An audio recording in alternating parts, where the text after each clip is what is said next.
What we were going to talk about a little bit was non-duality. And I had a pretty good chat going about that. A little post I put up, actually, and I'll read that off as we wait to see if Sue comes back or not. So, Harrowings podcast does just sort of scratch the surface with my guests. And if anybody else would like to be a guest, you can put it in the chat and let me know. I'm really appreciative of Mick O'Brien, who let me know that I can be heard. Um, let's see. I did Memories of the Past this morning. It was a note that I'm actually looking for, which was on the subject of non duality. Home. And we'll go to my own profile and we'll read that off a little bit because I think it's kind of an interesting thing. And I didn't really read it too closely before posting it. So, this is from God Speaks, the theme of creation and its purpose. Anybody who's followed me here any length of time knows that I've become at least acquainted with Mayor Baba back in the 1980s when the director of religious life at the Randolph-Macon College was a part of Mayor Baba's circle. He had known him in life, and before Mayor Baba dropped the body, as they say. Okay, so here it is. This is from God Speaks, the theme of creation and its purpose. Mayor Baba presents non duality through the soul's complete journey from unconscious godhood to conscious godhood. In the beyond state, Paramatma, there we go, I think that's how it's pronounced. God exists in absolute impressionless unconsciousness, unaware even of himself. From this state arises the original infinite whim or first urge, expressed as the question, who am I? This impulse initiates the entire process of creation and the soul's evolution. So that's very much like the idea in Gnosticism of well, come back in, Sue. Let me see if I can re-invite you. Let's see if that works. Sue, invite one co-host. So I'm reading about the state of the monad being impressionless unconsciousness, unaware even of itself, or himself, as they use a gendered pronoun here. And I hear you, It's Sue. working now. Well, very good. I'm I don't coming know out and what coming that back was. in. Yeah. Hi. All right. So we only have that moment so far in what I was reading to kill time from God Speaks about the beyond state of God, Paratpar Paramatma, in which God exists in absolute impressionless unconsciousness. And this was from Mayor Baba's God Speaks, the theme of creation and its purpose. So I was killing time with reading about that because I did a little writing, well, with a little help from my assistant to Do you know sort what of I thought? I go thought it on. was Baba having a joke. In a I way, it thought it is was because he Mayor has the Baba whim having a of joke. Mm. who am I, and then all of reality sort of unfolds from that. And the answer to his question is only one answer: I am God. God is infinite, and his shadow too is infinite. Reality is infinite in its oneness. Illusion is infinite in its manyness. So yeah, it is kind of a joke, right? It's a performance. So go on with what you were saying. Well, it was about the silence, you know? Oh, right. Yes, and he had like this made a declaration, didn't he, that he was going to go into silence.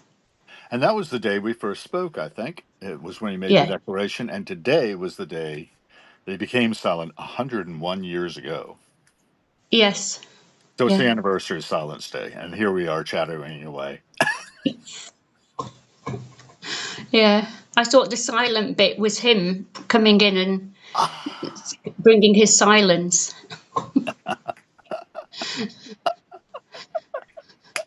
yeah. Well, he did silence me there for some reason on your end. But my guests could hear me. Um, Oh, really? Right. and we have a It's guest just me. actually Yeah. weighing in here. I'll say this now. After you said I can hear now, Bruno Battati, who was a guest of the Everyday Junglist recently, by the way, says, your face is here and you are not wandering around DC. What does he say beyond that? It's hard to see because let's hear some wisdom. Aha. The voice of silence. There we go. So, Sue and I both have had our encounters with Mayor Baba, and I loved how you talked about your first encounter. How did it come about again? Could you tell us that?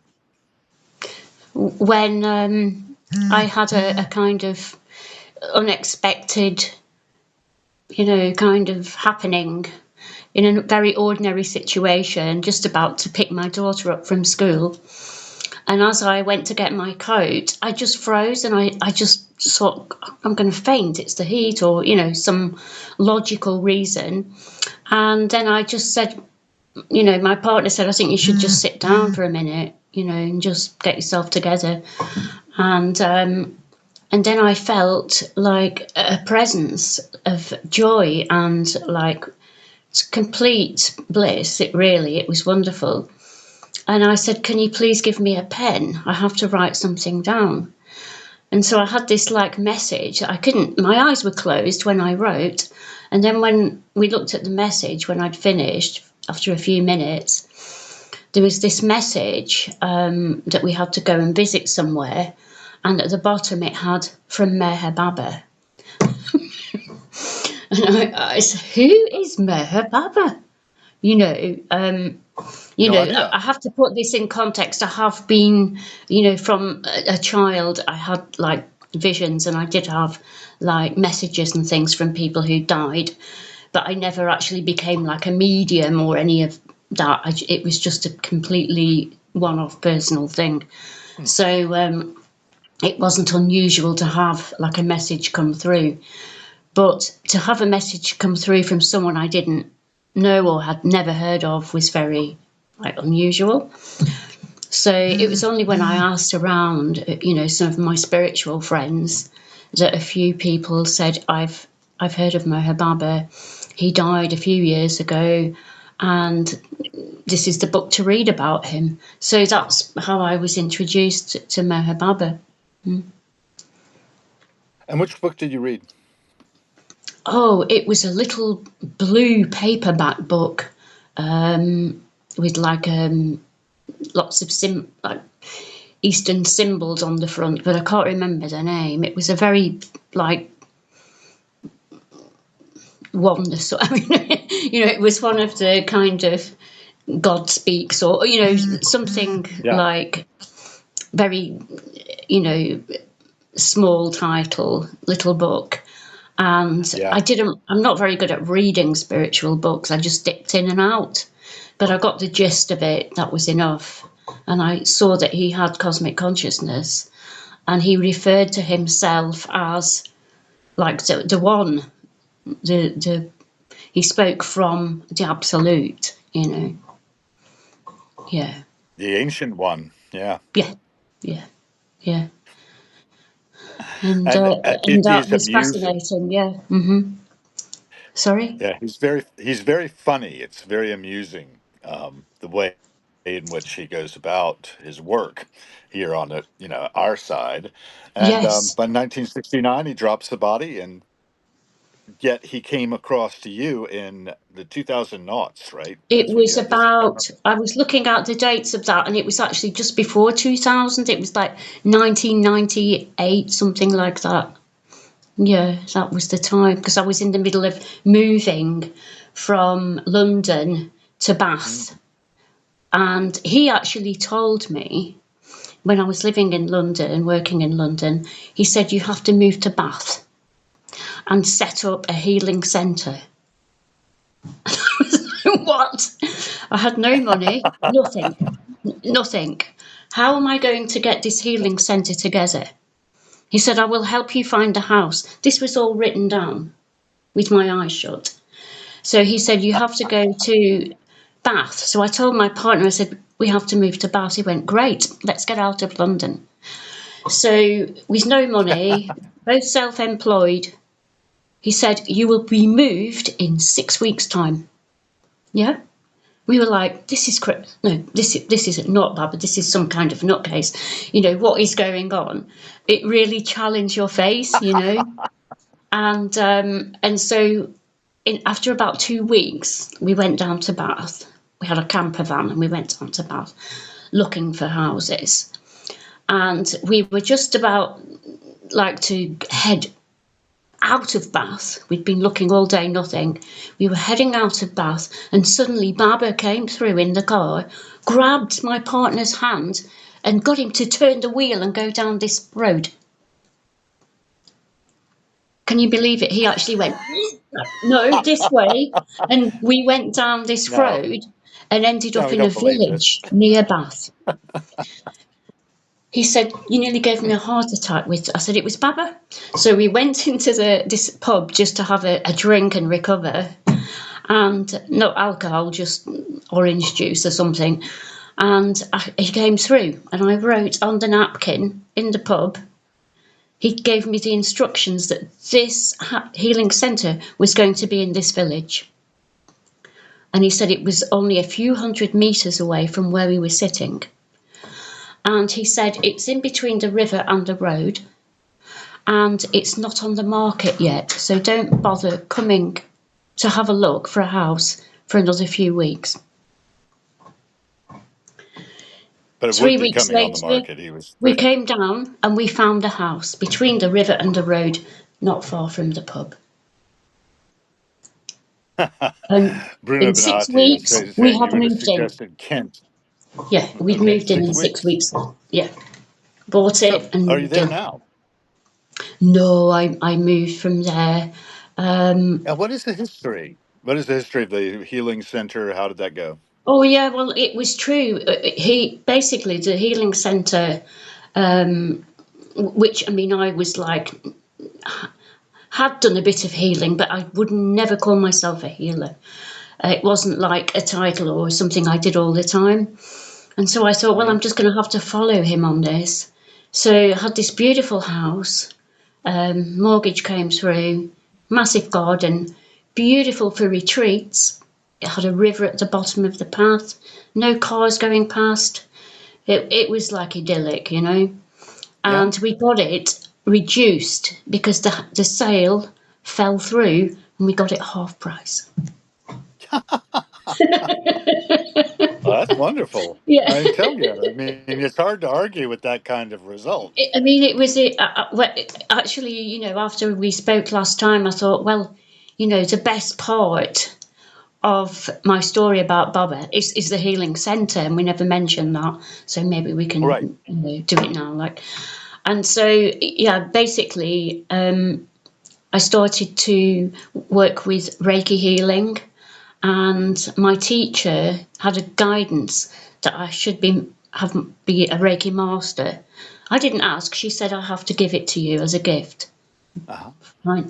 So I did the Reiki masters, and within weeks, I had people, clients phoning up for healing sessions, and then I began a school of healing there, and Right. was there giving workshops on all kinds of things.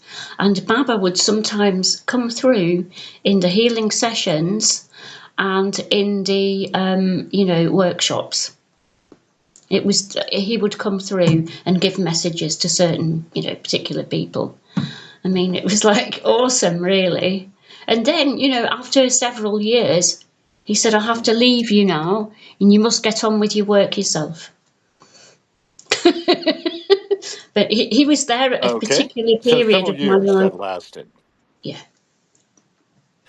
So in that several years, how long was that? Do you remember what year the healing Well, center that would be wrapped from up? like 1998 to probably 2006.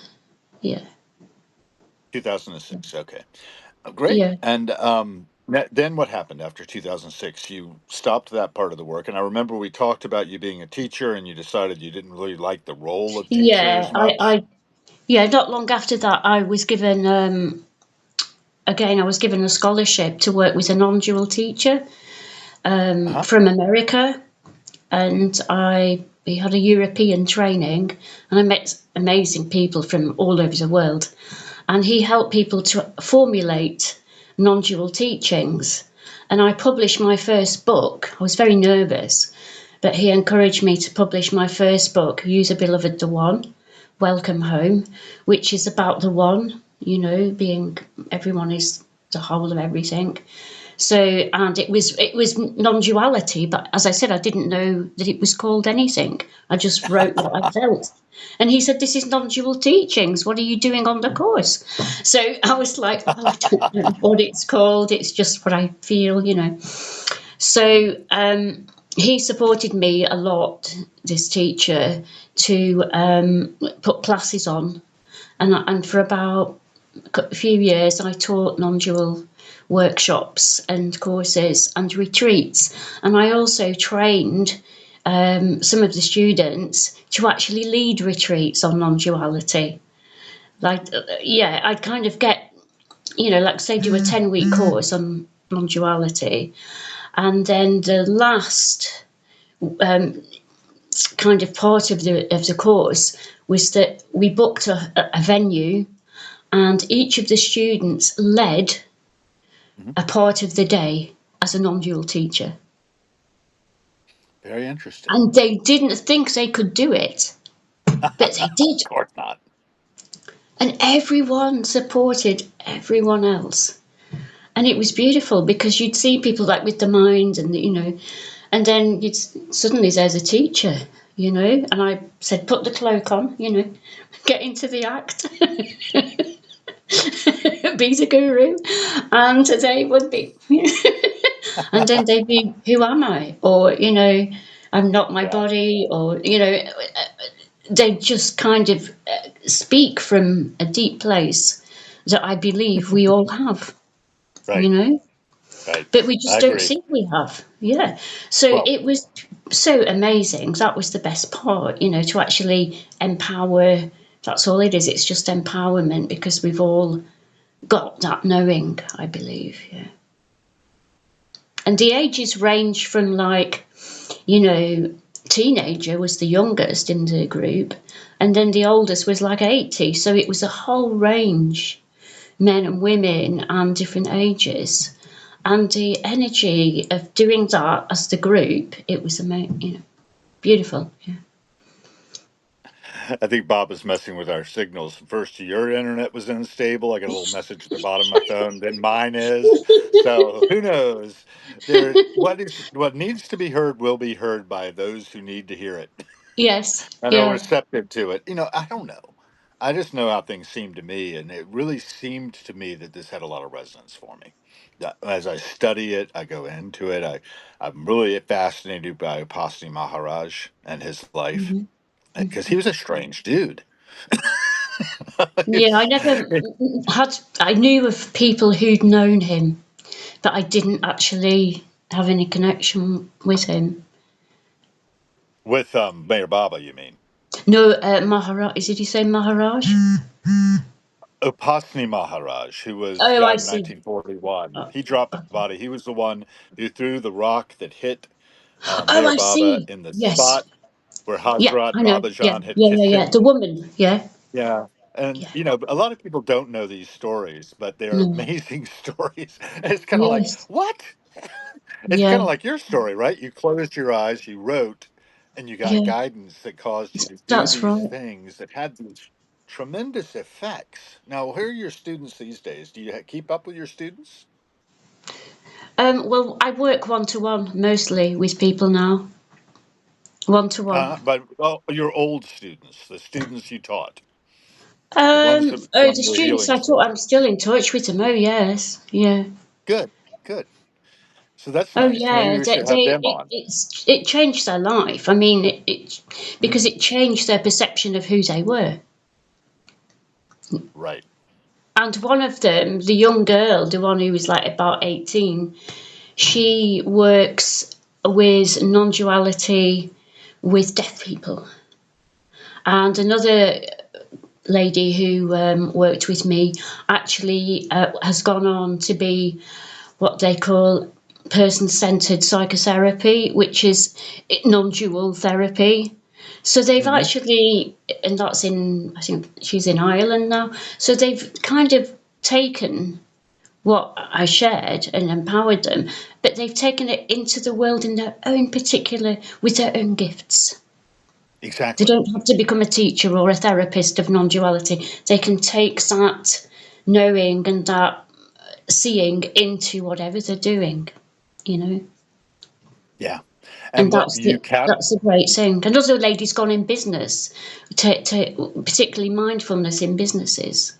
So they all were touched, and it never left them. So, but they've taken that into their futures with a different flavour now, a different perspective, you know. Yeah, we're all on a road, and whether we're conscious of being guided on that road or not, I think we all are. We're all, I Mhm. mean, Baba is one, right? And we are Mhm. one. We are Mhm. not we. Yeah. We are one.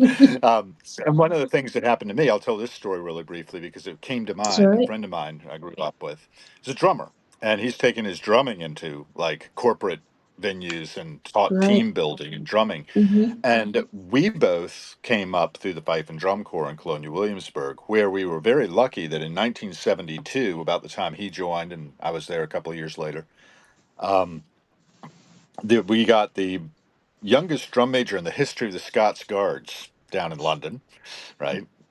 The Guards barracks is where he went when he was like a child, I think 9 or 10 years old, Wow. as a drummer boy. And he had been trained up as and became the youngest drum major in their history, drummer to the royal household, and then retired from the British Army because he was being taken away from his family on deployments to like Egypt, to the Suez.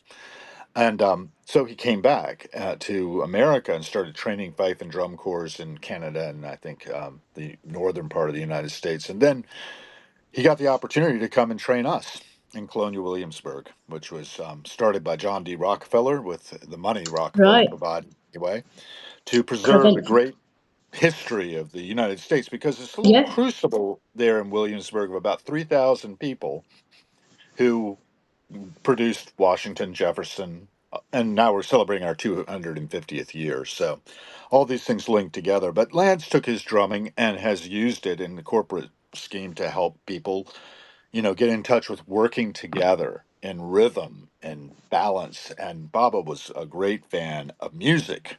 I think we talked last time about how Yeah. one of his Yeah. favorite songs was Cole Porter's Begin the Begin, that Pete Townsend does a lovely cover version of. And since we talked, I've been using and talking more openly about this kind of influence on me, listening to Pravartigar. Are you familiar with the Universal Prayer Pravartigar? I'm not sure. Anyway, it's a link I can provide for sure because I have, and it is the one that goes. And I'm probably going to flub the words, but I could probably call it up actually. Let me do that instead. It'd be more interesting for me anyway to get the words down, just by having the dent of the computer here. And because I'm not using the computer, I'm using my phone for this Yeah. conversation instead as we tried to work There around might be our a reason. silence problem, which you Mhm. so noted. Yeah, that it was a day of silence for most Babo people who are really serious about it are not speaking today, not like we are. Let's see. I can't type and talk at the same time. So tell me more about whichever way you feel like you're feeling like going while I find this. Feel well. I think it's I kind of don't. I'm not very good at kind of thinking I want to do something, or this is the way I'm going. I just kind of feel into what's coming, and I think it was like about What's coming? a few months ago. I had this really like strong seeing. I was writing a poem, and I actually did. I was the person who needed to hear my own poem because it was all about not waiting for the next thing. And at the moment, I'm writing a lot about the gap, the gap between now and what's going to happen in the future, and that as a society, we live in anticipation. Yeah.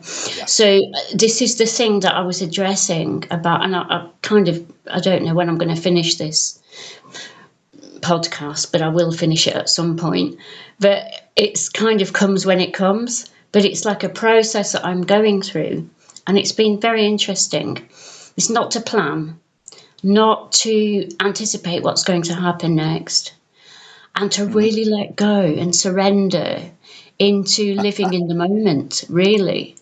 And what has happened is that I've just been bombarded with people wanting individual sessions, and kind of wanting to talk to me in depth about their lives, and just not called anything, but just for calling me, or and this is from different countries as well, not just in the UK. And I found that as I've stopped wanting or planning or thinking of this anticipatory future, Uh-huh. everything comes because I've got Yeah. out of the way. And I really feel that for me has been a major, beautiful gift of, because I am quite, although I'm very open and mystical and stuff, I am quite organised person. I used to organise a lot of events for other people as well, Sure. for other teachers as well and things, and support new teachers. So, I cannot be I've got quite organized. a strong organisational, but I've got to drop that for myself now. Well, I cannot be organized, but you have drawn my attention. All right. And that's actually, this is an interesting thing because both of my wives, yeah, I don't know if you believe in astrology or not. I don't really. Oh, yes, I do astrology, yeah. I don't really buy into it too much. My friend Odette, It's actually a like the teamed of mine. weather. It's the weather. Okay. It helps you see what the weather's like, but it doesn't control who you are and what you do. It's just a kind of checking the. Okay. Mm. I've studied Richard Tarnas. Have you ever heard of him? He wrote Richard? Richard Tarnas. He No. wrote The Passion of the Western Mind, and then he wrote Cosmos and Psyche, about how you can actually look at the whole picture of where the planets were and all of the things Yeah. about Hmm. astrology, and look at historical events in the context of astrology, and how the mind is really connected to the stars. Actually, that's the line out of a Pete Townsend song called "The Naked Eye," I think. But this is the poem that I was thinking of. It's an adaptation of the Universal Prayer of Meher Baba, and I'll just read it off and Yeah, sure. interrupt our Lovely. stream a little bit with this. And Pete Townsend set it to music. It's very beautiful in the way he performs it. He performed it in German as well, interestingly enough.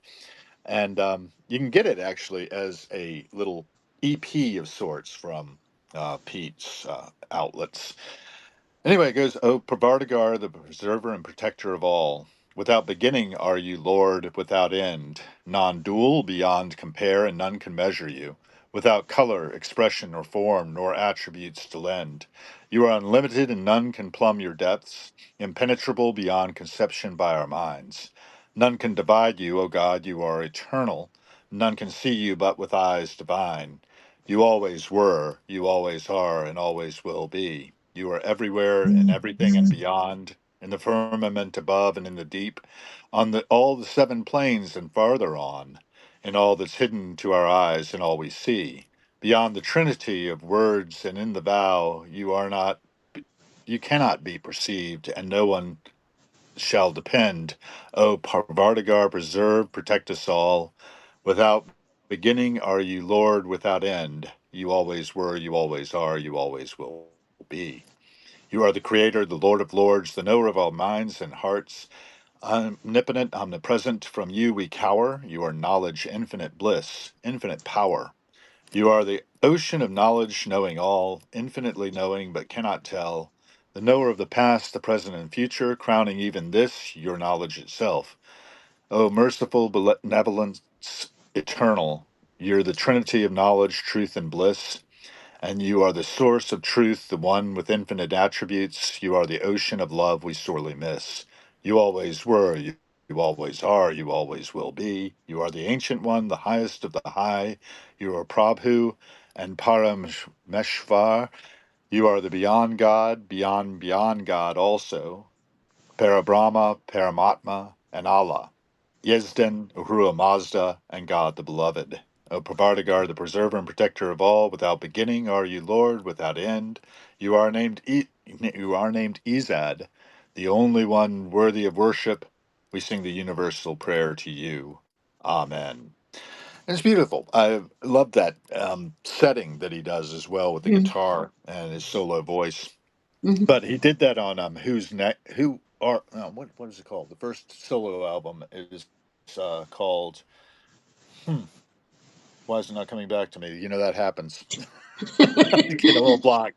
But his very first solo album, I can see the cover of it, and he's in that white jumpsuit with his Doc Martens on, sort of staring out at the camera with a little picture of Mayor Baba pinned on him. So you actually had some truck with his manager, I believe you said. Oh, well, basically, it was when I was when I was in London. I was doing music This before is I moved before to Bath. Bath. I Before was Bath. sorry.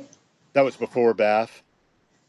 Yes, yeah, and yeah, the tribal band that I was doing, and well, that we were doing as a group. It was just friends, Hmm. and suddenly we were invited by these people who Terence McKenna was involved with, Oh, right, um, and this thing called Megatropolis, which was in the late 90s in uh huh, London. And it right, was a kind of like rehash of the 70s.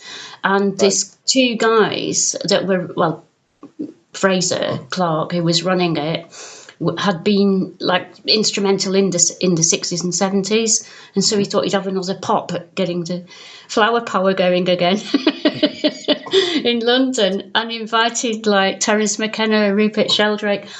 And it was like all these kids were coming, and it was like brilliant, because the kids coming hadn't been around at that time. And Hmm.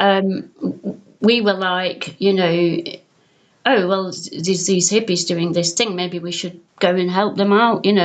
So we just went and played what we played in our house, really, in each other's homes.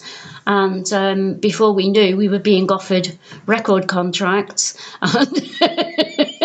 And we were like, no, we don't want to be famous. We just like doing the music. Anyway, somebody in the band said, oh, I've got a friend who it was a music producer, and she can help us to kind of maneuver through what's happening. We don't need to get caught in these, money things or, contract. We can just play. So this lady came into our lives, and she said, oh, I can help you with stage presentation. And then she just casually said, oh, I used to be Pete Townshend's manager. Have you Hmm. heard of him? The Who? And I went, well, I've heard of him. Yeah. She said, well, I was, his stage manager years ago. And she hadn't seen him for a while. And she said, yeah, he was very connected with Meher Baba. I went, Meher Baba?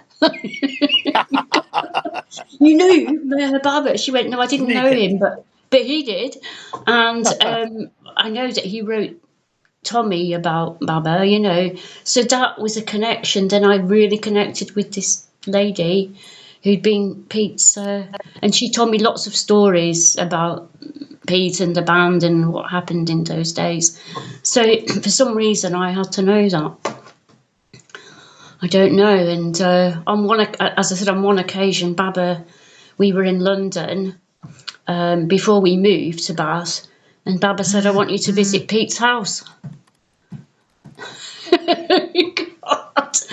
And so we went to, the area of London where his house is. And I said, well, where is it? And Baba just said, get out of the car and walk across the road. And it was there.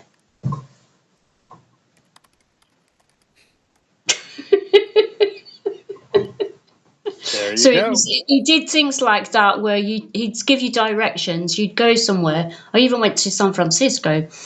And, and he met certain people and guided me to meet particular people who'd known Baba. And I'd just often be saying, well, can you give us the next instructions? And he'd just put, you're here. Because I was blind. I was following his instructions blind. I didn't know, in countries I'd never been to and in cities I'd never been. But he I guided. I love mean, I love it was that because it's like incredible. the final scene in Tommy where all of the guys are in the blackout sunglasses and earplugs and a cork in the mouth, blind, deaf, and dumb. Yeah, it was total trust. I had, you know, people used to, people obviously people would think is she a bit crazy, until they had a message from Baba, and then I mean, like the messages were like spot on, and it was always about the real part of them, not trivialities. It was always about their soul and their life purpose and deep things that they needed answers to. So And that was the sorry. so much doesn't have anything to do with the trappings of the external world, right? No, You know, no, no. it's all just you never know where your hope is going to come from. I had a homeless guy come into the shop the other day. I work in front of house staff in a cafe down the way. Got to be there 9 o'clock this morning. In fact, and he walked in and was like, "You think you could help me out with something? Maybe a lemonade?" And I was like, I sort of made sure the chef was good with that, and we got him a Mm, lemonade. And then he wanted a little something else. And by this time, the chef was not having it. He was like, "This guy's right. just going to camp here all Yeah. day." Mm, mm. But we did what we did, and I told him, well, I've hit the limit, but at least we did that. It felt good. And you never know who you're talking to. You never know. And he's just another iteration of the pattern of Homo sapiens to me, like we all are, and we're all part of that one, and all life is, all Yeah. creation is. And that's the big theme, I think, to try to keep that in consciousness. Mm. We'd do so much better for each other if we were all mindful of this, awake and aware Yeah. to Mm, the mm. miracle of any of us appearing to be in this play, right? Yeah. Yeah. And it is a play. You Mm. played a role as a teacher. You said you were uncomfortable with that role. You took that mask off, and now what's happening here and now today? What's on your schedule? What's going to happen? What's the You're going to wing it? Going to let go and see what happens? Well, that's my no plan. I've thrown the plans in the bin now, and it's Yeah. much better. So It's how much was better. yesterday? How was yesterday? What was going on yesterday? I was Just writing. curious. Right, I love writing. If I have a chance, I love writing because I can. Um, my mind can communicate a lot of these experiences and feelings and things in my life that I used to write. I'll tell you, I used to write and then burn it. I used to set fire to God, not to be attached, and that I'm not my writing. And then if people published it, which quite young people published my writing, and literally had to rip it out of my hands because I was like, oh no, no, it's not good enough. No, no.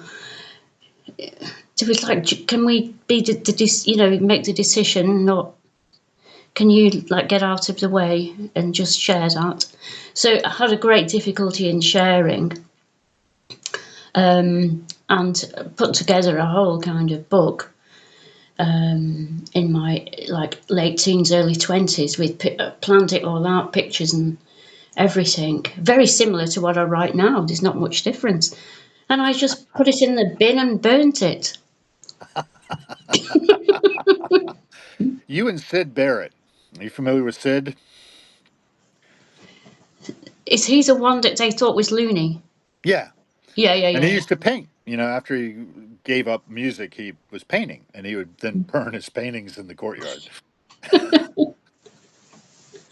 It blows people's minds because people are attached to. And I said, look, Things. I've still got what wrote that inside me. That's not going anywhere. That Yeah. that's just stuff. I mean, it's maybe helpful stuff to somebody, but there's more. It's not that. it's being attached to form, isn't it? Yeah, and eventually we're going to lose everything anyway. Mm. We're going to let go and we're going to remerge with the ocean of bliss. That's the promise, I think. The drop soul will remerge with the ocean, and we're already the ocean, but we don't spend our time thinking about that too much. Or maybe we do. Some of us do. Some of us get that. I've But you gotten it. don't, maybe not thinking about it, but what about being it? Yeah, Just being in it. yeah. Mm. But and sensing it and know it, having that deep knowing of it. Yeah, yeah. I don't know, man. That's the thing I say all the time is I don't know. I just know how it seems to me, and I could be wrong. It might just be another cosmic joke, cosmic pie in the face. That's Wavy Gravy's line for it. You know Wavy Gravy, right? Have we talked about Who? that? Wavy Wavy Gravy. grape. Yeah. He just turned 90. He was Hugh Romney, and he changed his name to Wavy Gravy when B.B. King was trying to step over him when he was collapsed on the stage at the Texas Pop Festival in 1970 after trying to get the hippies to put their clothes back on. And, trying to sort of, he was security for these events like Woodstock in Hmm. 1969, the Texas Pop Festival in 70. And B.B. King was coming on stage, looked down at him and said, "You wavy gravy?" And he said, "Yes, sir." And then he said, "Well, wavy gravy, I can work around you."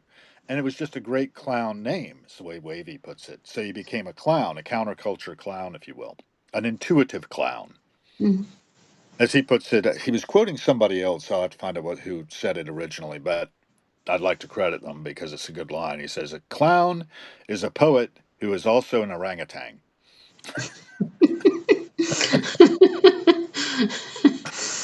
And Well, yeah.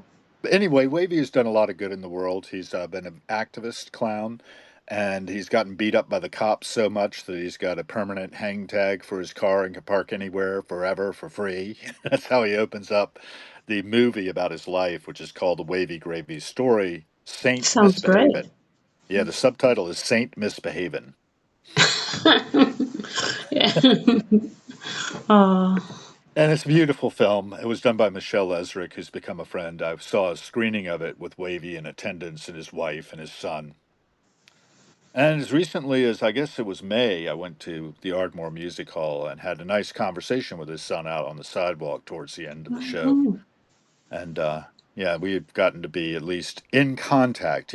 I don't have to like be in everybody's life all the time. no, I don't no. feel, but I know about these people. I try to amplify their signals through the noise because I'm just a node on a big non hierarchical network, is the way I feel. And I pick up signals and I try to transmit them on. When I was in college, I picked up the signal about Mayor Baba from the director of religious life who had known him when No. he was a child, Charles Haynes. And since then, I've sometimes been on the beam with it, and other times it's just been in the background in my head, consciousness of, oh, there was this guy, and he was in India, and he traveled the world. He went over, and the fascinating thing is that he steams into New York Harbor Oh, yeah, at I read that. Yeah. Mm. December 12th, 1934. Stays a few days, gets on a train, goes to L.A. Doesn't really do much in L.A., but gets on a boat, goes off to Hawaii, and then back over to India. And then he was back here. I don't know what year it was exactly when he went to Hollywood and was feted by Charlie Chaplin and Tallulah Bankhead and Mary Pickford and Douglas Fairbanks. He was at Pick Fair. They had a big thing for him there. And supposedly he was going to break his silence at Hollywood Bowl.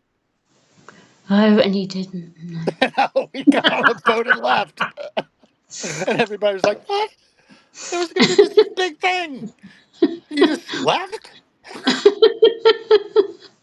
Oh God, that's it. The rug pull. That's what he is, Baba. That's what I felt quite a few times. He pulled the rug, Oh, like he rug thinks puller. something is going to happen, or that's the way, and then suddenly it just all blew up, or something went a completely different way to what you thought it would do.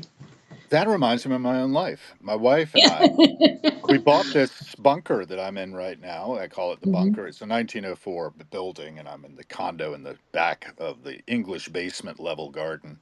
It's a little cul-de-sac garden between the embassy of Moldova and our building. And it's really nice. We got it because my wife had had a stroke, which was kind of like a big deal because it paralyzed her on the left side of her body. And she kind of Mm, got mm. sick of me complaining about the commute down from our townhouse in Maryland to drop her off at work. They had forced her to come back to work before she was really ready, and it was really, hard. So we bought this place because it was across the street from where she worked. Malfeasance in Pakistan and Afghanistan, but some of the funds that USAID was giving to her organization, which was called the Academy for Educational Development, did worldwide projects um, for people.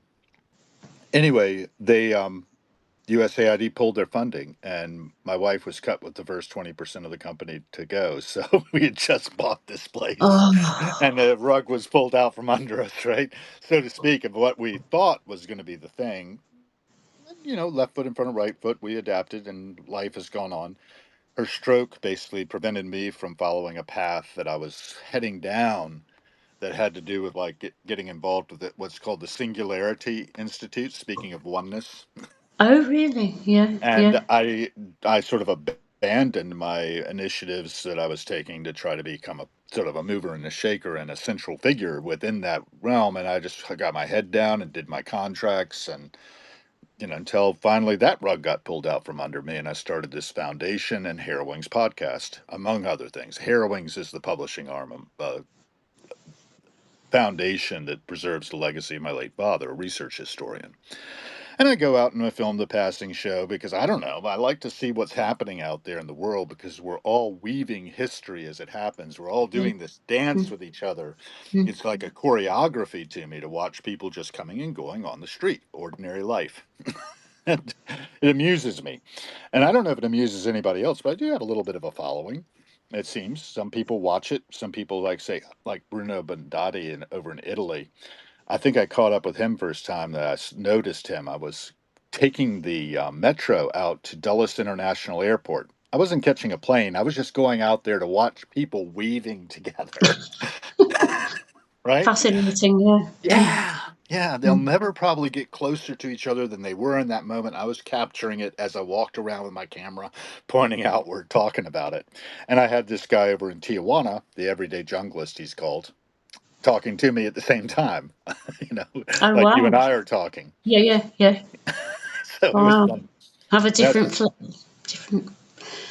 yeah. kind of flavour. And Yeah. and I'm not trying to teach anybody anything. I'm not trying to be a guru. I'm just trying to be a node on the network that might actually be a catalyst for something happening in somebody else's mind. And you never know what impact you're having, whether No. it's good or ill.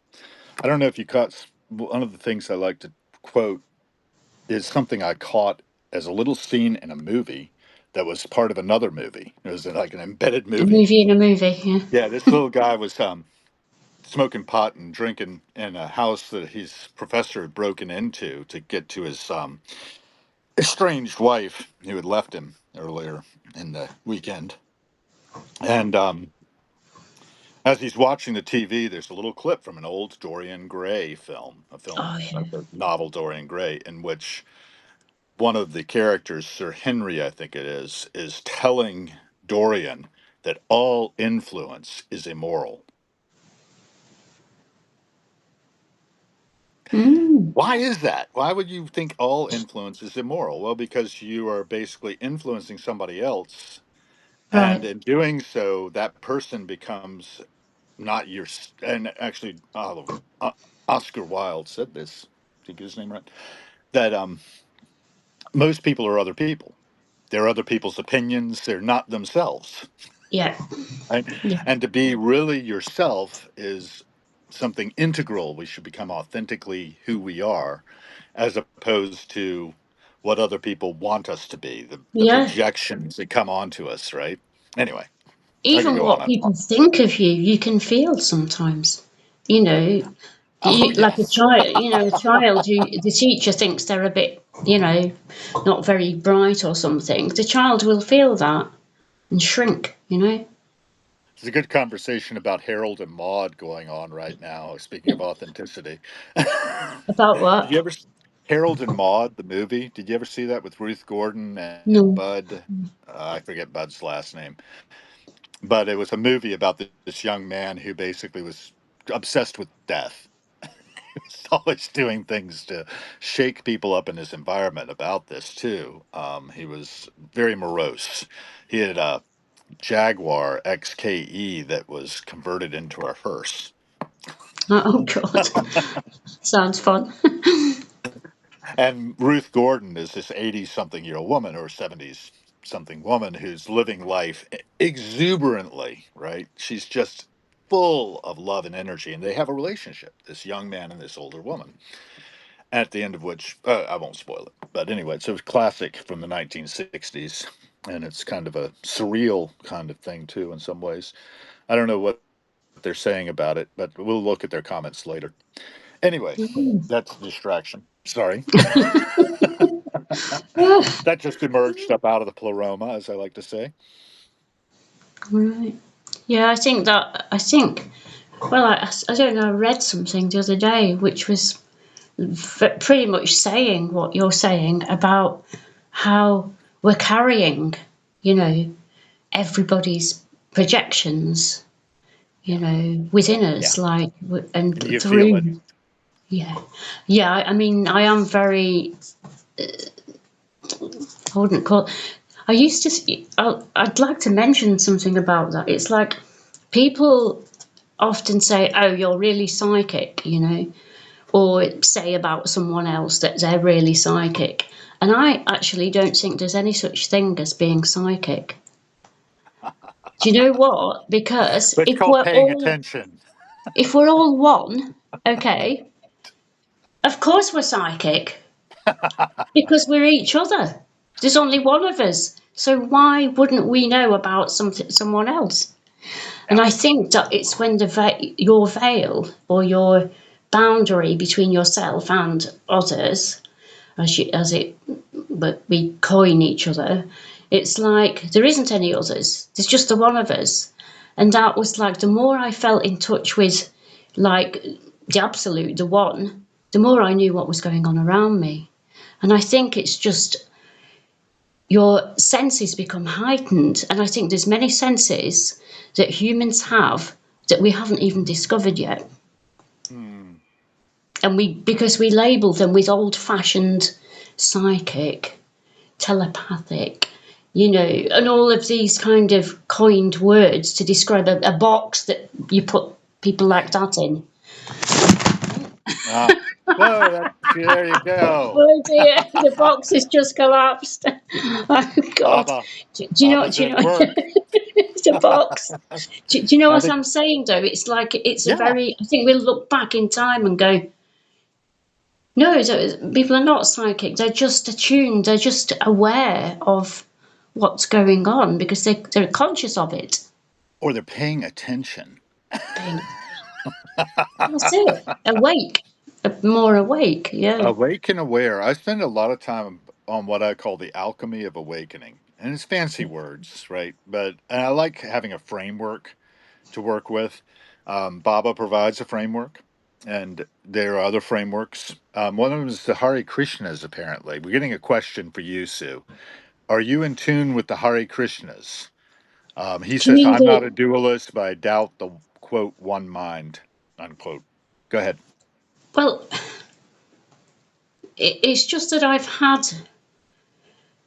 connection with the Hare Krishnas Mm. in different ways. Put it that way. So I have more than one point of view about them. Great. Camera one, camera two. Yeah, it's Let's like go. Let's I get the think they perspectives. on a humane compassion level. I Mm. know several people that they really helped to get off drugs and get Oh, clean. A oh, lot good. of good stuff like that, And myself, I mean, I'm quite empathic with that, having worked as a drug and alcohol reduction counsellor. Reduction. Um, Yeah. Reduction, yeah, not getting rid of, reducing. So I was working in Bath when I moved to Bath, as well as the healing centre. I used to work for a place called Badass. Badass. Badass. Good. Yeah, I love it. yeah. It was the I got to Bath get you hooked up with my friend Tina Addiction, in and Copenhagen. Yeah. yeah, it was the name. It was kind of, that was the initials, and we just called it Badass. So it was a Bath alcohol and drug reduction. It was incredible time doing that. Just did it one day a week, you know. But yeah, going back to the Hare Krishnas, yes, I felt they were very compassionate and kind to help people who were like homeless in London and drugs, and really help them to like get off the drugs and get Right. straight. Um, but at the core of the Hare Krishna, the teachings, yeah, I think it's, fine. It's like it's kind of basic Hinduism, isn't it? Really? Yeah, and Krishna was just another mask of Baba. Yeah, yeah, He was Krishna. He was all these characters apparently yeah, throughout yeah, the evolution. Then he was Mayor yeah, Baba. yeah, yeah. And Yeah, if it's the people same, don't isn't know it? about it, Yeah, yeah, yeah, I just want to yeah. let people know that you might want to check this guy out because he's got some good things to say, and I Mm, don't find anything in it repugnant. Whereas I do find some things in other people's interpretations of, like, particularly when people are trying to control other people. You were talking about getting free, letting go, mm, mm, breaking the chains, and mm. being free to be who you Well, that's are, the key. That's as the most opposed to important who other thing. people want to project Mm, onto you. Yeah. mm, mm, I get projection too, and I understand it pretty well now, and it doesn't bother me much because I realize that when I feel like if I speak, I know that other people bristle. I can feel it in the room, right? I go to a lot of AA, right? And I can feel the energy, and I know what that is. I've triggered their shadow or their anima or their animus or whatever it is, and they're projecting it onto the space I occupy. mhm. But have you ever seen the work of Tony Auersler? He's an American artist, but I caught him first in Zurich. And then he has had an exhibit in the Carnegie International right after that. I felt like his art was following me. But he projects like film of faces on pillows. So the bodies are really kind of Oh, like doll like, but the mhm. projection onto the pillow, a white screen, is the face of a person, and it's talking and it's saying all kinds of things. I was like, that's it. It's projection, right? And the thing itself, if you were to turn off the camera, the projection, there wouldn't be anything there, really. There'd just be this blank, Oh, kind of like wow. those Mm, robots or zombies mhm, or something mhm. that you're projecting onto. We don't see Yeah. other people much. We see ourselves as Yes. Yeah. projected onto the other person. That's right. So, Yeah. and it's all one, too. You're seeing aspects of the self with the big S, I think. That inner light, that divine presence, and its shadow as well, because non duality, right? So it's all things. It's not just light, it's also darkness. It's everything. Yeah, everything all the time. Yeah. That's Every, true. Yeah. there's a song that came to mind, and it's got a line, everything all the time. And I can't remember which one it is, but I love to associate things with the tunes that have come to my presence because I do think it's in poetry, like you're writing, and in that expression, particularly with rhythm and music, that we really find real communication of the full spectrum of our emotional being as well as our mental being. All the levels come together in music, I feel. What do you think? Frequency, yeah, vibration, and Hmm. yeah. Yeah, I mean, like it's like sometimes I can be writing a poem and then I look at it again, and it's not the word that's wrong, or I need to get a better word than that. It's more of the feel of the rhythm, as you say. It's the kind of how it falls, how it how it kind of it's almost like there's a rhythm in words Hmm. that helps you to communicate certain things Yeah. Do you know what I mean? It's like almost like a science. You know what I mean? It's not just It's it's art and mathematical. science. Yeah. It's art and science because it's got to kind of connect with not just the you know the aesthetic or the nice word or, but it's the whole feel of it, isn't it? Does it feel comfortable to the ear? Does that fall in a way that serves what you're saying, or does it jangle it? And it's the same with art or film, anything. It's not Right. just what you're saying or what you want to communicate. It's how you package it and how you present it makes a big Right. difference. Yeah, I'm actually going to Google up Mayor Baba's message to Hollywood because he actually was talking about exactly this. Oh, Um, really? yeah, when he went out there in the 30s, and he was at that time using his alphabet board to spell out The what he had to alphabet say. board. Mm-hmm. Yeah. Yep. I don't know. It's not coming up right off. Message to Hollywood. When I Da, da. went to when he guided me to go to his center in California in near Ojai, Mhm. um, in Ojai, yeah. When I got to the place, they had like a room filled with videos and films of Meher Baba. I was like, wow, and I just like watched them for a whole day with the board. He was healing the masts, the guys that he said are close to God but have lost the plot. Right. So Exactly. he used to go and send his men out to find them. And I saw these amazing films of Uh-huh. him with these guys that were complete wrecks. And he was washing them, feeding them like a baby. It was incredible. Oh my! And I thought that's Hmm. what he wanted to show me. That's why he wanted me to go to his centre in Ojai to see these movies. They're incredible. I mean, God, he was just like a mother to these people. Yeah, was. Let's see. He treated them as God. Yes, he did. And it treated everybody. And he was trying to get Yeah. us to wake up to the fact that thou art that, my friends. It's kind of like what Alan Watts was about in the book Yes. Yeah. Yeah. on the taboo of knowing who you are, Yeah. right? And if you don't know W. Watts, Oh it's yes, I him. have Come heard of back. Alan Watts. I mean, I saw yeah, sure. he had a video the other day that it blew my mind. It was so beautiful, and he had What a this great voice. mask of many faces, like Huh. animals, humans, and he had it over his face, and he was like, and he said, "This is God." That's interesting. I'd like to see that. He said, and it's my eye looking out through all the different, faces, but was one eye looking through all the eyes.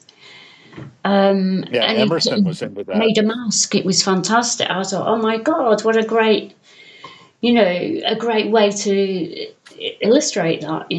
It was like I'd he, love to he see has a that. I'll have to look skill for to it. be very concise, with his imagery and his words. Really, it's like it encapsulated so much just that one image. Yeah. There's a little bit of history here that I've managed to pull up. It's not a direct quotation. Doesn't look like maybe there's some in here. It's actually kind of longish. I'm going to read a little bit of it and see how far I get. And I will have to go in about 24 minutes. How's your time? Yeah. Fine. Yeah. 24 minutes, good? Good. Well, That's all try right. to That's cool. Yeah. find some. I'm trying to find some structure to it, but let's not be too Yeah. boxed Yeah. in. So this says Eternal Father Avatar Mayor Baba Kijay is the introduction. This is from AJ Stravastava, um, who's an all-star contributor to Avatar Mayor Baba on Facebook. Avatars usually observe a period of silence lasting several years, breaking it only when they wish to manifest the truth to the entire universe. The next day, 31st of May, 1932, Baba visited Paramount Studios accompanied by Quentin and the Mandali. as his disciples. Lal That's Chand right. Behra, Hmm. Hmm. an Indian born actor who was a friend of the Joneses, I don't know who they are, also went with them. On one lot, The Devil in the Deep was being filmed. Quentin had known the American actress Tallulah Bankhead and actor Charles Laughton in London when they worked in the theater, and he introduced them to Baba. They in turn introduced Baba to another actor, Gary Cooper. Baba stayed to watch a couple of scenes being filmed and afterward was photographed with Tallulah. The visit lasted almost 2 hours. According to a newspaper account, which may not be accurate, Baba spelled on the board to Tallulah that one of the reasons he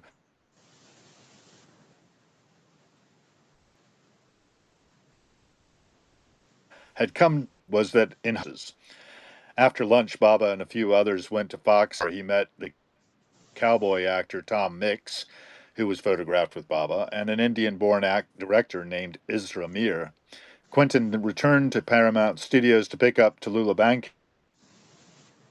Bankhead, who was then 30, who had an interview with Baba at 5:30 p.m. She had a long talk with Baba and said she was on her way to see the actress Greta Garbo and would tell her of him. That night at 8:30 p.m., a large reception of 1,000 people took place at the Knickerbocker Hotel in Hollywood. Many from Los Angeles and the surrounding area came to the love gathering. There were so many people from the hall that had to be cleared of all furniture. Men, women, and children stood in line waiting to meet Baba. In a theatrical setting, Baba was seated on an elevated seat with the four Eastern Mandali on one side and the six Westerners on the other, forming a semicircle. Behind Baba, like two angels, two harpists played softly. Visitors were admitted one at a time through a side door of the hall. Each was introduced to Baba, received a handshake and his radiant smile.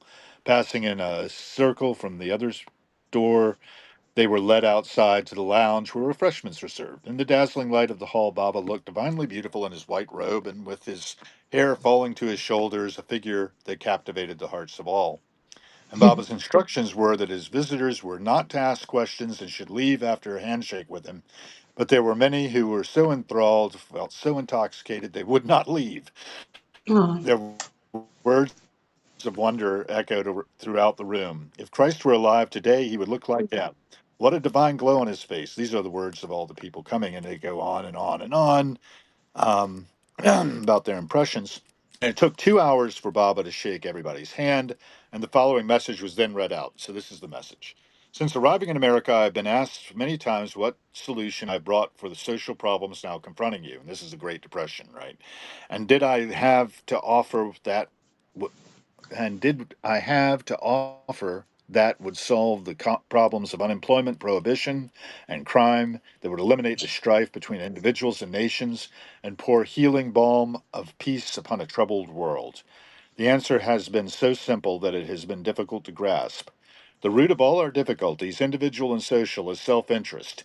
It is self interest, for example, which causes corruptible politicians to accept bribes and betray the interests of those whom they have been elected to serve, which causes bootleggers, for their own profit, to break a law designed, whether wisely or not, to help the nation as a whole, which causes people to connive for their own pleasure in the breaking of that law, thus causing disrespect for law in general and increasing crime tremendously, which causes the exploitation of the great masses of humanity by individuals and groups of individuals seeking personal gain. It Mm. is self-interest of humanity by individuals or group. It is self-interest which impedes the progress of civilization by shelving intentions which would contribute to the welfare of humanity at large, simply because their use would mean the scrapping of present inferior equipment, which, when people are starving, causes the wanton destruction of large quantities of food, simply in order to maintain the market prices, Mm. which causes the hoarding of large sums of gold when the welfare of the world demands its circulation. But the elimination of self interest, even granting a sincere desire on the part of the individual to accomplish it, is not so easy and is never completely achieved except by the aid of a perfect master. For self interest springs from a false idea of the true nature of the self. And this idea must be eradicated and the truth experienced before the elimination of self interest is possible. I intend, when I speak, to reveal this one supreme self which is in all, This accomplished, the idea of the self is as limited, separate entity will disappear, and it will banish self interest. It will destroy self interest, I guess. Cooperation will replace competition. There you go. Certainty will replace fear. Generosity will replace greed. Exploitation will disappear. It has been repeatedly asked why I have remained silent for 7 years, communicating only by means of an alphabet board, and now it's 101 years, and why I intend to break my silence shortly. Ah, really? And it might well be asked, in view of what has just been said, what relation my speaking will have to the transformation of human consciousness. It goes on at length. Don't want to read the whole thing, but the end is the God man neither thinks nor desires. Through him, the divine will flows inevitably into perfect manifestation, passing directly from the spiritual body, which in the ordinary human being is undeveloped, into physical expression. For him, the superconscious state is the normal state of consciousness. From him, there continuously flows infinite love and wisdom, infinite joy and peace and power, like that joy that hit you in the car that time, right? So it goes on a little bit longer, and then they begin to disperse. Was asked to disperse actually, but no one budged. They kept staring at him, so they were Oh, entranced. the frequency, they hungry, you know. Yeah, It's like he's yeah, it's like the mother with the food, and they're hungry, and that's why they didn't want to leave because they were being fed what they really, the thing they really hungered for. I think. right, right. I'll turn around and show you the picture. See if you can see it. Do you see that? Yes. So Yeah. that was taken either on May 31st or on June 2nd, 1932. So that's what they were seeing. Anyway, so it's a lovely thing. He's in a nice white suit there, and quite Dapper. striking. Looking At dapper. that Yeah. time, he was really Mm. quite striking. I mean, his appearance changes over time. He went ahead and aged, and had traffic accidents, and you know, Yes, suffered he did have greatly a in the traffic. body. Yeah. Do you know what And one of the messages he gave to me talking about what what you've just read, his hmm speech, is that he said there's a very bad disease in the world, the worst disease that could ever be, and it's rampant, he said. And it's called mistaken identity syndrome. And he called it MIS, Miss. God. He said it's the there's a whole scene. core is that people don't know who they are. Yeah, Mistaken identity. They think they're like this separate, you know, yeah, disconnected thing, that is born and dies. They don't know that they are who they are. And he said that is the biggest epidemic, really. yeah. We are this subgenius. Have you ever heard of the book of the subgenius? By the No, way, oh, it's no. lovely. It's a satirical kind of thing, but it's not also. It's Who wrote a lot it? of a lot of fun. Sorry. Who wrote it? The book of the Subgenius was written by, it's the Subgenius Foundation. It's not Okay, credited to anybody in particular. It's a okay. bunch of clip art, really. There's an awful lot of clip art involved. Um, and it's the sacred teachings of J.R. Bob Dobbs. The Subgenius Foundation is who's credited with it. This is J.R. Bob Dobbs, who's like the prophet of the subgenius. See, these guys were getting stoned in Oh, Texas, and they said, our problem is we're not really geniuses, we're like subgeniuses. And then they spun up a church about that parody religion. It's really detailed. There's so much here. It's amazing. wow. But it's it's very much tongue in cheek. How to pray and grow rich. They've got here, for instance. It's kind of like missing the point, but deliberately in a way that's sort of in your face and trying to sort of like wake you up with Yeah, shock yeah, value. yeah. It's kind of like GI Gurdjieff's trying to wake Okay, people yeah, up, and yeah. it's like you go on through a lot of these different writers and There was The Outsider, written by Colin Wilson. Are you familiar with I've Colin Wilson? I've Yeah, read, yeah, yeah. I had a friend who knew him in London. there you go. Yeah, very interesting books. Yeah. And Did he write Super? Did he write Supernature? he may have. I haven't seen it, That but was the I book do I know read. It blew my mind. Yeah. his first one was the Outsider in like 1956. Okay. I picked up a first edition recently. I was led to it by another book called Beyond the Robot. I was looking around to see if I have any of these things at hand, and I'm so disorganized right now, which is lovely organization of being disorganized. I was lucky to have the book at hand. I've also got Margaret Atwood's little book of poetry here called Morning in the Burned House. I like that a lot. It's nice. Oh. Do you know Margaret Atwood? Yes, of course. Yeah. Ah, Yeah. Yeah. yeah, yeah. She was over there, I Yeah. think, recently. And I just saw that Patti Smith is in the Eurostar. Oh, She was really? just posted from there. She was flying across to England, I guess, from Europe. I think that's she's been over in Europe doing some performances lately. She's almost 80. I love that. No. And Wow. watching people do things well into, years in which most people have stopped working. Yeah. But artists don't really stop. And like my father in 91, he was still doing research historian work. Wow. Had work in progress by his computer on advertisements of tradesmen of the 18th century. That's what his focus was on, was the merchants and tradesmen who were, making a living there and founding the kind of economic structure that was happening, economic history and social history, how it all that stuff is intertwined. And Yeah. one of my mantras all the time is every cent spent is a vote for the kind of world we're co-creating. Be mindful about what you're doing, people. You're creating all this stuff with your Yeah. mind and with your Yeah. power of your Yeah. purse. And Yeah. well, we got to do better. Our descendants are dependent on it, you know. And I don't know. I'm really worried for the generations coming after. What do you think? What do you think for the generations coming after? Well, I don't want to be too optimistic, really.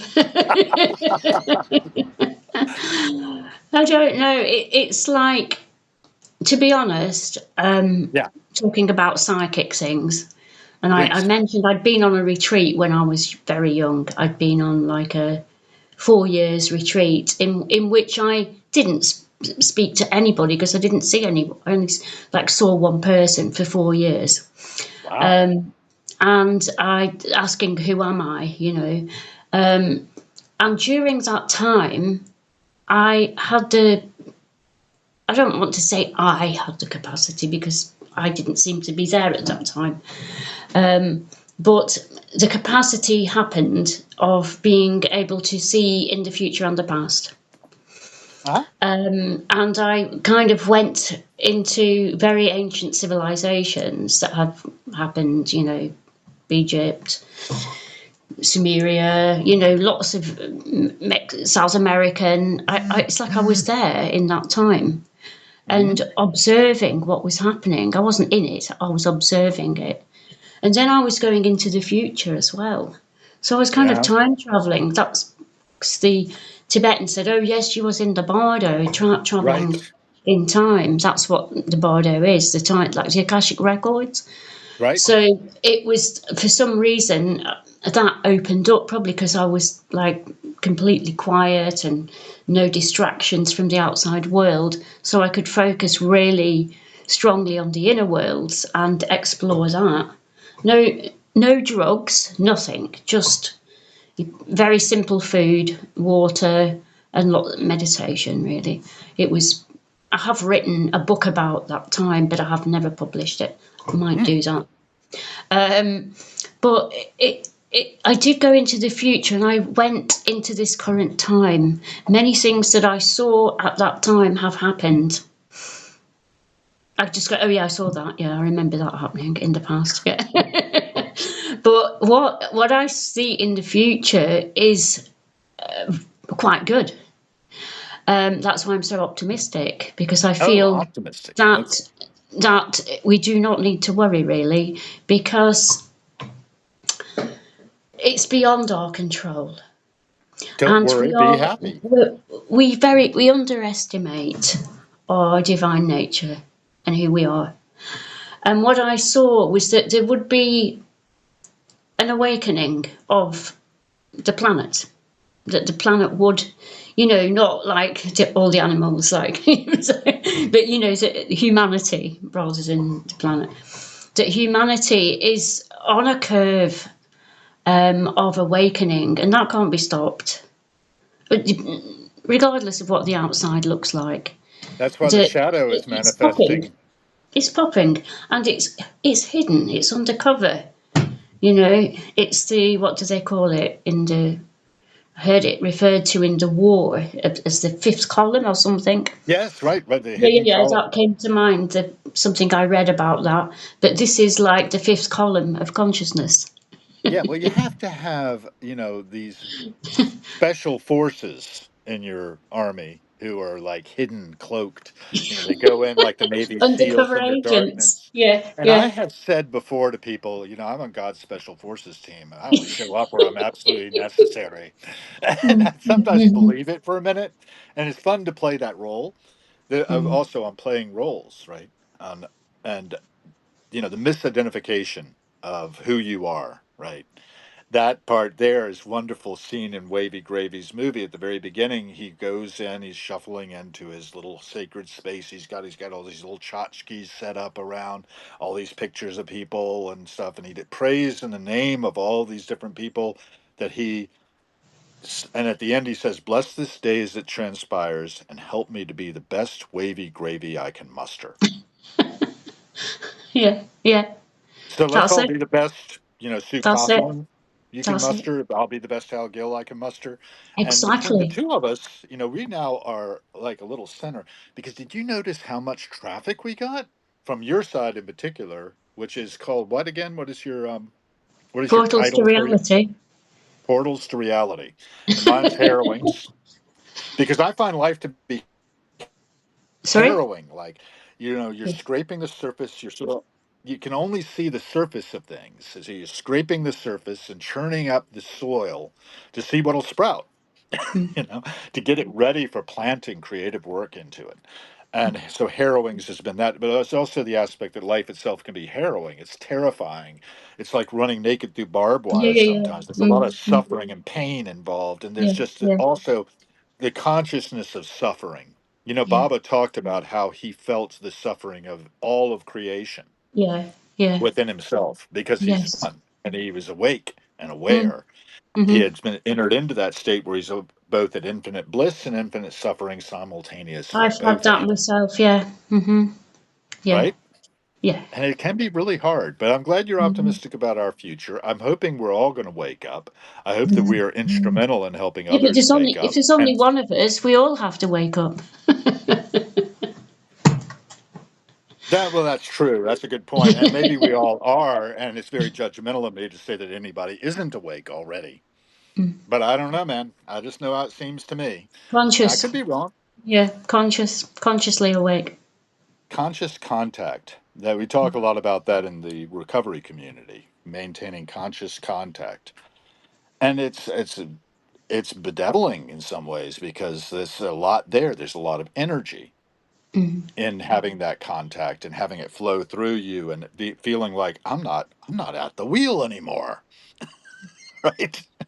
You're driving Yeah. the car and Mm-hmm. suddenly the car's Mm-hmm. turning into this little village. Yeah, right? Actually grabbed the car. And he was like, "What are you doing, my God?" And I went, "Down, where are we going?" And the house, I mean, incredible, was just across the road. I mean, that story is, I mean, And like Pete Townsend's couldn't place make it being up. across. Yeah. And then you also had contact with Ronnie Lane's house. I understand. That was Oh, nice to hear. yeah, through a friend in when Mhm. I was in the working at Heaven nightclub. It was called Heaven, the Oh nightclub. yeah, well here we have heaven and hell. Actually, downstairs is hell, upstairs is heaven. Go ahead. Yeah, yeah, yeah, yeah. Well, it was, a swinging nightclub, Heaven, and that's where they had the mega triple is. And I was doing like these band things there, and also doing healing on the stage as well. So, so we were doing healing. People were coming to this nightclub, and we were trying to arrange things which help the kids get off drugs as well. And having speakers come about that, and that's when we got, Terence McKenna and people like that. But so it was like, yeah, this friend of mine said, "Oh, we had to move from our flat," and she said, "Oh, I've got a friend who's got a brilliant house in St John's Wood, and she's not going to be living in it." And basically, she said she's met this really rich guy now, and she's living with him. So she said, "Do you want to go and see the flat?" So when I got there, I could see like a lot of like memorabilia of kind of the rock world. And I met the lady, and she said, "Oh, I'm not going to be living here." And then she said, "Oh, this is my ex-husband Denny." And she said, "Wings," and I was like, "Oh, really? Yeah." So it Oh, was very strange, the whole thing. How yeah, I became friendly, friendly with her, yeah, and lived interesting. in That her wasn't house. Ronnie Lane. That was Denny Lane, Sorry. the Wings guitarist. Oh yes, this is Danny Lane, not Ronnie Lane. Yeah, Right, right. yeah, yeah, Yeah, yeah, I got that. And yeah. it's very interesting that Wrong we're lane. Yeah, yeah. intertwined into the people's Mm, lives for those yeah, people who get the yeah. spotlight and those who shun it. I kind of shun the spotlight myself. I'd rather put other people on the spotlight. I want to put the Mm, spotlight on you, for instance, by having you as a guest on Harrowings. And I'm so glad we got over the silence, so that was very fun. yes, yeah. Being the I day was of wondering silence. when, just before we finish, maybe we could do a little minute silence in honor of Baba and his 101 years today. What do you reckon? Yeah? What now? Yeah. Okay.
That's 1 minute.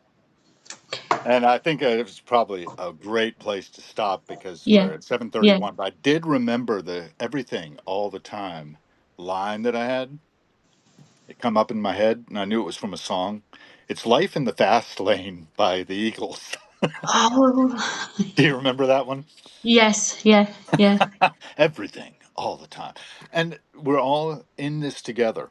So please, folks, amplify our signal through the noise. You did a great job of the first one. And this one has actually been a little, I don't know, Sue, what do you think? How have we done? What's your assessment? I think it's been deeper. Hmm, good. A It's little more gone, focused. yeah, gone a bit deeper. And there you Well, did it I don't again. know. Baba's like playing around, I think. I think so. It's all one. Yeah.